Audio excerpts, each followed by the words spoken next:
Haberi kokluyorum, haberi.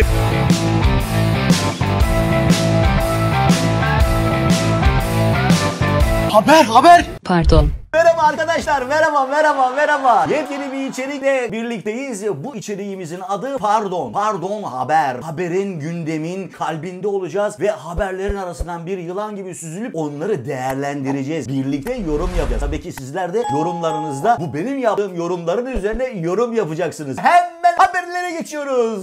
Mennan haberci oldu diye haber yapmasınlar bu sefer.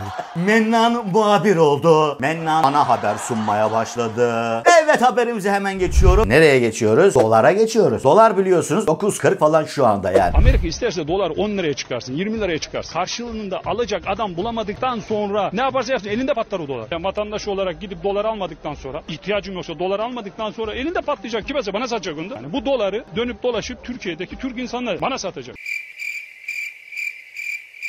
Belki de bu video yayınlandığında 15 lira olabilir. Ağustos, Eylül, Ekim aylarında bol bol döviz alıp 6 liradan 7 liradan, niye? Dolar 10 lira olacak ya, 15 lira olacak ya, 6 liradan 7 liradan toplayalım dolarları, 10-15'e satarız. Sonra ne oldu? Dolar düştü 5 liraya. Aralık Kasım'dan, Ocak Aralık'tan, Şubat da Ocak'tan daha iyi olacak. Birileri Türkiye ekonomisi batacak, dolar 7 lira, 8 lira, 10 lira olacak diye hayaller kurdu.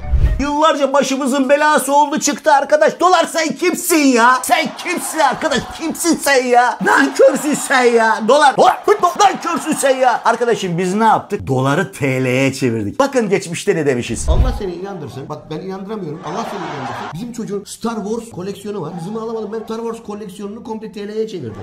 Ohio Üniversitesi'nde hocalardan bir tanesi Sanskritçe konuşuyordu. Kızımı alamadım. Onu da TL'ye çevirdim. Mesela kötü espri olur diyelim. Tamam, zorlama espri oluyor. Onu da hemen TL'ye çeviriyor. Durmadan her şeyi TL'ye çevirmeye başladım.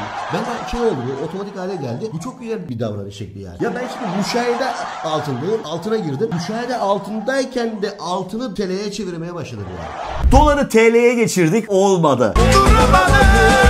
Ülkeler arası milli paramızla alışveriş yapalım dedik. O da olmadı. Ben de diyorum ki vatandaşa ucuz dolar verin ya. Tanzim büroları açın ya. Yap doları 3 liradan abi. Millet alsın ya. Herkes rahat. Bak şimdi 1000 tane market açılacak. Onun gibi sen de dolar döviz bürosu aç, böyle ucuz ama. Direkt tarladan, kaynağından direkt ver ya. İnsanlar oradan sat, değil mi? Hatta onu da geçtim. Ya franchise diye bir şey var ya. Starbucks olsun, bilmem ne olsun, McDonald's olsun, hani franchising. Sen de doların franchising'ini, copyright'ini alalım ya. Copyright nedir bunun ya?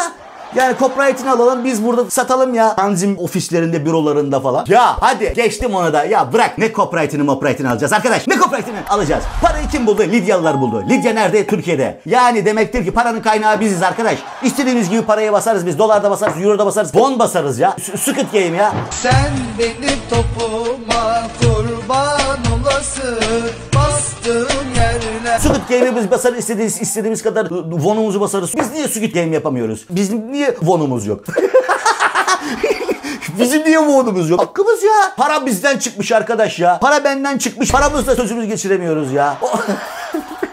Olacak şey değil ya. Allah Allah. Biz basalım. Euro da basalım ya. Euro'yu da biz basalım ya. Basmadan geçmeyelim ya.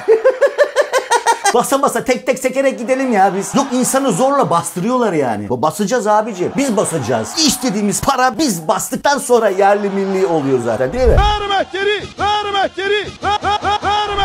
Evet arkadaşlar, yeni içeriğimiz Pardon burada finalleniyor. Yine yeni bölümde sizlerle birlikte olmak istiyorum. Hepinizi sevgi saygıyla selamlıyorum. Abone olalım, yorum yazalım ve likelamayı da unutmayalım. Görüşmek üzere. Hoşçakalın. Arkadaşlar görüşmek üzere.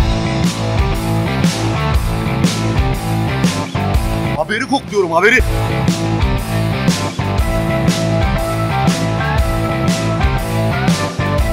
Haber. Pardon.